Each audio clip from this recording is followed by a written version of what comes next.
Delhi bar association के मेरे अधिवक्ता साथियों, आज इस गरिमा में मंच पर खड़े होकर स्वयं को अत्यंत गौरवान्वित और भाव विभोर महसूस कर रहा हूं।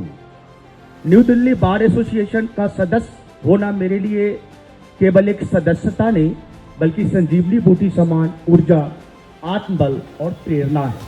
मैं राजीव कुमार रंजन, मत पत्र क्रमांक 87 बार काउंसिल ऑफ दिल्ली के सदस्य पद हेतु आपका उम्मीदवार हूं।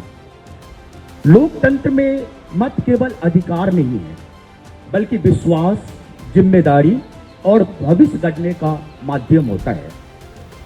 और जब अधिवक्ता मतदान करता है तो वह केवल प्रतिनिधि नहीं चुनता, वह न्याय, गरिमा और पेशे के भविष्य का चयन करता है। आज मैं संक्षेप में अपने विजन डॉक्यूमेंट के मुख्य बिंदु आपके संदर्भ प्रस्तुत कर रहा हूं, जिनका केंद्र बिंदु है अधिवक्ताओं की सुरक्षा, सम्मान, कल्याण और सशक्तिकरण, ताकि हर अधिवक्ता स्वयं को सुरक्षित, समर्थ और गौरवान्वित महसूस कर सके। मैंने जो अपने विजन डॉक्यूमेंट जो पेश किया है, जो बार काउंसिल ऑफ दिल्ली को प्रोड्यूस किया है, उसमें जो एडवोकेट प्रोटेक्शन एक्ट हमारा पॉइंट है, 24/7 advocate emergency and professional helpline, financial support जो हमारे यंग एडवोकेट को एक मंथली स्टाइपेंड मिलना चाहिए जो मिनिमम 25,000 हो, professional loan and financial assistance और transport support for young advocates हो, जिसमें उनको डीटीसी और दिल्ली मेट्रो का पास प्रोवाइड कराया जाए।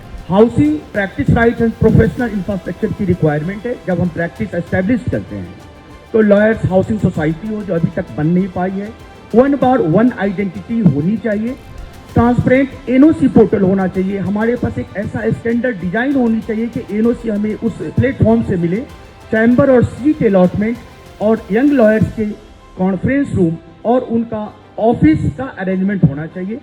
Professional development and training excellency जो बहुत ही इंपॉर्टेंट है, जिसमें हमने प्लान किया है कि बीसीटी एडवोकेट एकेडमी की निहायत जरूरी है, जिसमें हम मेंटरशिप प्रोग्राम कर सकते हैं, स्किल डेवलपमेंट का प्लान कर सकते हैं, focus programme on advocacy, drafting, ethics and contemporary laws से कर सकते हैं। एडीआर की ट्रेनिंग एंड ग्लोबल एक्सपोजर हमारे यंग एडवोकेट्स को मिलना चाहिए और 100% मैंडेटरी एडीआर की ट्रेनिंग हो, मेडिएशन की ट्रेनिंग हो।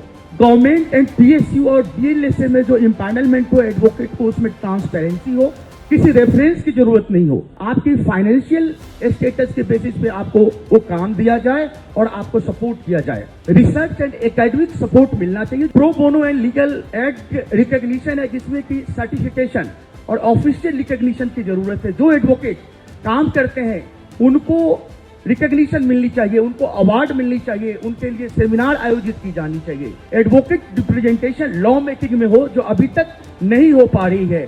केवल जो हमारे नेता चुन के जाते हैं उन्हें ही सारी जगह रिप्रेजेंटेशन मिलती है, जबकि मेरा मानना है कि अदर जितने एडवोकेट्स हैं वो भी विद्वान हैं, उनकी भी रिप्रेजेंटेशन हो। प्रोफेशनल एक्सलेंसी एंड वेलबींग होना चाहिए। एनुअल एडवोकेट एक्सलेंसी प्रोग्राम होना चाहिए।